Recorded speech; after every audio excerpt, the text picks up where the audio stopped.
The ACOG is being removed from defenders in Year 10 Season 3. Abandonment sanctions are being removed for most players starting next season. And if you are toxic and continue to be toxic when you are in Dishonorable, you will receive a permanent ban starting next season. Yesterday, we received the Year 10 showcase and also got to see insight into Year 10 Season 2. And here is everything you may have missed that's super important and coming to the game in the next few months. So obviously there is loads of stuff coming in Year 10 and also next season for Year 10 Season 2, but this video is specifically about some important details that you may have missed during the showcase. The first being that I think ACOGs are being removed from defense in Year 10 Season 3. While showing the Year 10 roadmap yesterday, when they got to Season 3, they started talking about balancing changes, and they said that there's going to be tweaks to the recruits, and then Josh really subtly just kind of added in, we're also going to explore the magnified scope on defense. I can tell you straight away that will not mean adding the magnified scope to more people on defense, as they have already stated multiple times that they will not give the ACOG and different scopes to different operators who are underperforming, and they will now focus on their actual gadget and utility instead. So we know with certainty that that exploration will not be adding the ACOG to anybody. But I've been saying since Year 9 Season 1, when we lost the 1.5 times, that I can guarantee, give it a year or so, and we will lose the ACOG on defense. Because yes, the 1.5 times kind of plagues the TDM meta, but because people were already used to it, the ACOG wasn't helping. We see an operator's pick rate increase significantly when they get given an ACOG, and when they lose it, it obviously goes back down. So the issue there is the ACOG itself, or the scope. Now, docs have become insufferable because normally 9 times out of 10 when there's a doc on my team, they are the first person to die. And then I need a stim, I can't get one because they've spawn peaked and they've died. And they've only spawn peaked because they have the ACOG and they know they can heal themselves. So I've been saying for ages that people joke about Doc losing the ACOG. I know he's going to lose it at some point. Like, it's inevitable. He will lose it.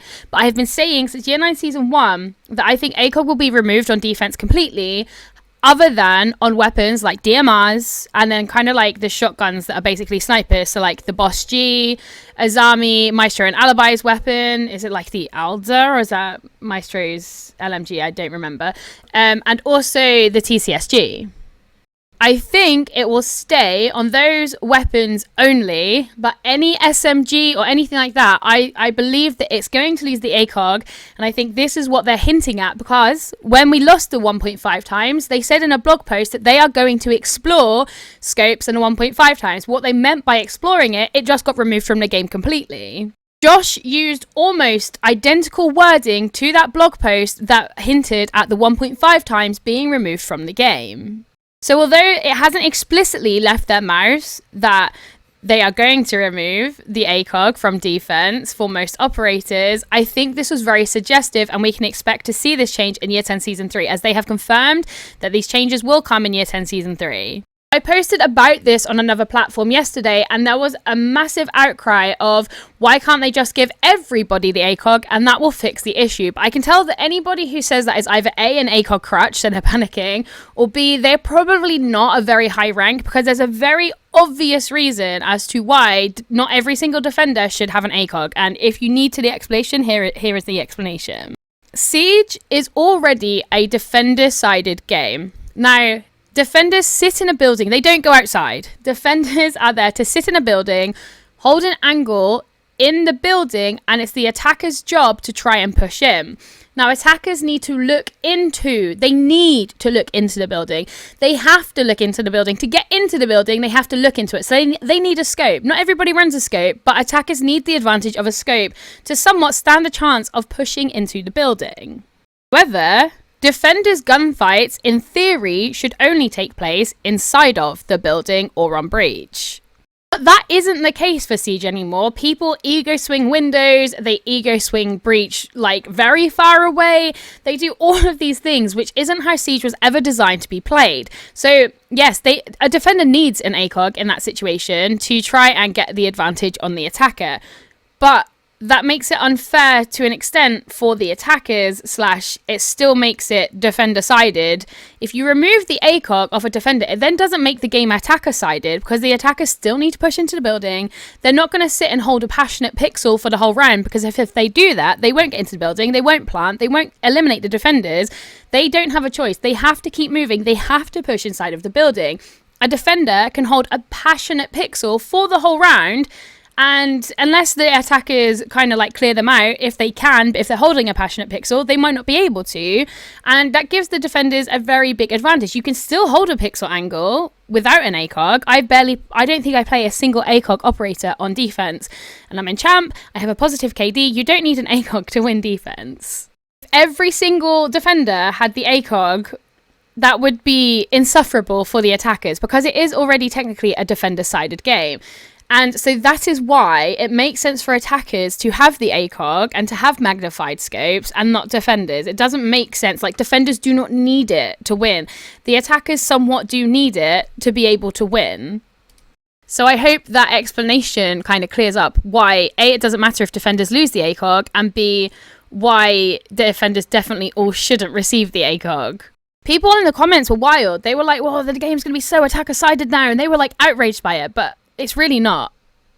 The next massive bit of news, which I think is slightly overlooked or you might not know, and it's super crucial, abandonment sanctions are being removed for most players. So this is what's going to happen with abandonment sanctions going forward, and I believe this comes in CGX Year 10 Season 2. The devs are more than aware that people's games might crash, and sometimes it's Siege's fault, sometimes it's your laptop's fault, sometimes it's your computer or internet's fault, and sometimes it's no one's fault. It's just unfortunate. But that's really frustrating. You're in a ranked game and suddenly your game crashes and you can't reconnect. And that's a bug in the game. You can't reconnect. You get an abandonment sanction. You lose ELO. You're then banned for 2 to 24 hours, depending on how the game is feeling, because it's not always consistent about how long the sanctions are actually going to be. Well, that's not going to be the case anymore. If you occasionally get an abandonment sanction, or like you occasionally abandon a game, you will no longer get an abandonment sanction. However, if you are a repeat offender and you get a lot of abandons, you will get sanctions, and they will be so much harsher. They haven't said how harsh they're going to be, but they have implied they are going to be harsh. So if you and your stack have just played a game and there is a cheater and they've not been banned yet, and you know there's a cheater and you've re-queued and they're in your new game, one of you can leave and you can cancel the game, and that teammate will not get an abandonment sanction if they haven't abandoned any previous games. If your internet randomly cuts out, you get the bug, you can't reconnect, you'll probably still, if your team loses, you'll still lose ELO, and I'm not sure if they win if you'll still lose ELO. I imagine you will, but you won't get a sanction. And if you're a little Timmy and your mum randomly calls you for dinner and you have to leave halfway through a game, you can leave and you won't get a sanction as long as you don't do it like every day. Now, they haven't said what the requirements or criteria are to get a sanction. They haven't really said what constitutes as not a lot of abandons. Is it 1 a week? Is it 1 a month? Is it 2 a week? Is it 2 a month? They haven't said. I'm sure we'll get more details nearer the time, but they have said for like people who barely abandon games or very rarely abandon games, you will no longer get sanctions. But if you are a repeat offender, you will definitely get sanctions, and they're going to be worse than before. This, in my opinion, is a fantastic change, and it should get rid of quite a bit of frustration that people have with the game, as I get kicked from the game sometimes. I can always reconnect. I've never had the bug where I can't reconnect, but I randomly just get kicked. Like, my whole game just closes, and it's not an issue with my console. It is just an issue with the game. So obviously, abandonment sanctions affect your reputation, which moves me on nicely to the next part of, if you constantly hit dishonorable, you will receive a permanent ban from the game. Not a temporary ban, a manual permanent ban. This is wild. So they basically said, starting next season, Year 10 Season 2, if you hit dishonorable and you continue to be dishonorable and continue to be toxic whilst in dishonorable, you will get sanctions. You will get temporary bans and various sanctions. Then if you still continue, they will manually review it, and if they deem you to be toxic, you will be permanently banned from the game. So what does this mean for the average player? Nothing. The average player will be fine. Now, loads of people, again, when I post this on different platforms, like, oh, Ubisoft is so woke, they've gone soft, can't believe I can't insult anybody anymore. I don't think this is for that part of toxicity. It's to stop people from griefing. And I'm here for this change. I think this is a great change. Elo trapping is so bad right now. I can't queue a game without being elo trapped. About 50% of my games I get elo trapped. If you do not know what elo trapping is, it's when there is a 5-stack and then they queue at the same time of somebody else and they then get on the enemy team and they completely throw the game. But they won't be able to do this anymore. If they continue to do this, they'll get a perma-ban, and that's good. So if you're upset that you can't abuse people in chat, like, that's your issue. Go get help, get therapy. You're the problem. What I've seen a lot of people do this season, because you cannot get ranked rewards if you are in dishonorable, people play their rank and then they're toxic for like the rest of the season and then try to get it up towards the end of the season to then be able to get their ranked rewards. Now, I'm curious on how this was going to work. I assumed that if you're dishonorable, super toxic, you then get it up, then you go straight back into dishonorable, again being super toxic, griefing, TKing, abusing people, then you go back up to exemplary to get your rewards, and you go back down. I imagine that will still qualify you for a permanent ban. Now, they haven't specified, again, the requirements or the criteria to receive the sanctions and then finally the ban. I imagine they won't give us the full details so people can't abuse the system. But I would assume if you keep going up and down and up and down and up and down and you're not showing any sign of reform, then you'll just get a permanent ban. This is the thing that I think is important. They give you so many chances. Like, the reputation system has been out now for like 2 years. It's been in full or been out of beta now for 2 seasons. At the moment, it's like, oh, you won't get your ranked rewards. But that's still not enough for people to not be toxic or not grieve or whatever. So they're like, all right then, fair enough. We'll give you some sanctions. And if you still do it after those sanctions, we'll just ban you. And I think that is how it should be. Because at the end of the day, everybody's just trying to play a game and have fun on a game. And if you literally cannot do that, don't play it. Before anybody is worried about this, if you're currently in dishonorable and you accidentally TK, you'll get more negative points. This isn't coming out until at least next season, so June 10th. But I made a video about this and I talk about this a lot. It is literally impossible to get to dishonorable just by TKing by accident. There is no way that you can get to dishonorable by accident from TKs alone. Like, you have to intentionally TK or you have to intentionally grief or to get there. However, this is just about TKing and griefing. That statement is just about TKing and griefing. Before anybody jumps into comments be like, I get flagged and my message isn't offensive. That's an issue. And I know the text chat, that's an issue. And I feed this back all of the time. Some of the most random messages are flagged, and then actual offensive messages are not flagged. That needs to be worked on, and I hope that they fix that before they introduce this, because I don't think it would be fair. I also think they should just take away reverse TK damage or abandonment, not abandonment, reputation damage with Goyo, because people really abuse that too. Goyo is an issue. The team killing with your squad, that's also an issue, and so is the text chat.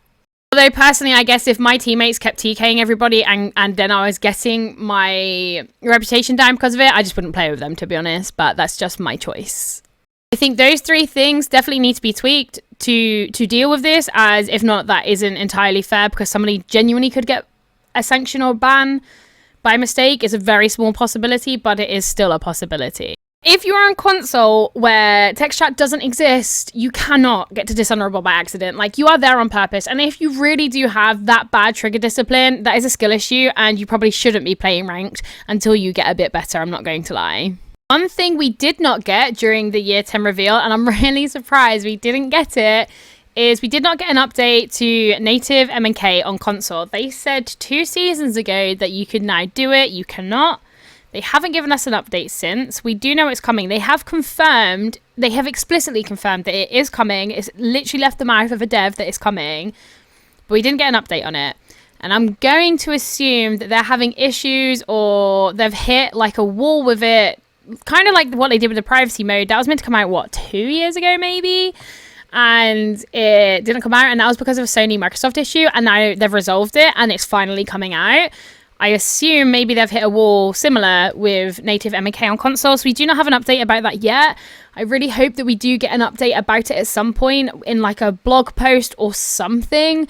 I think that they could at least give us an update and be like, hey, so like, we know we said it's coming, sorry, it's delayed. We can't give you an estimated time of when it's going to be here. And that would be fine. People are like, all right, cool, we know it's coming, but we just don't know when. But they've kind of just gone silent on it since they mentioned it. And we know it's coming, but as soon as we know anything, I will let you guys know. There are genuinely so many changes that were announced yesterday with operators, with maps, with events. Like, there is so much coming to the game. We're getting a brand new anti-cheat as well. Shield Guard comes out next season. It's a brand new anti-cheat. I really hope that it does a good job, as cheating this season has been the worst it's been for about 3 seasons. Like, it is bad. And it's only been towards the end of the season because clearly I think the other anti-cheats stopped updating. Apparently this one's going to be really good. They're going to be ahead of the cheat makers, so the cheat makers have to constantly adapt, and they're going to update the anti-cheat literally every single update. It will get updated, so hopefully it will be better. But they have said we're getting a new anti-cheat. The rest of the changes I will make separate videos on. I'll talk about the operators in a video. I'll talk about certain maps and other changes in other videos, but I thought I would make a video about these 3 things because these are 3 of the biggest things in my opinion that they announced yesterday, because these 3 things are going to affect players the most. As I know there are so many ACOG crutches out there. People obviously don't want to get permanently banned from the game. There's so many things going on. So yeah, I thought that I would make a video about these 3 things first and then cover the rest after. But yeah, I hope you enjoyed. If you don't already, I would really appreciate a sub. I'll be covering a lot of the year 10 stuff this week and going forward until it gets here, I guess. But yeah, I hope you'll have a good day, and I will probably catch you tomorrow on the next one.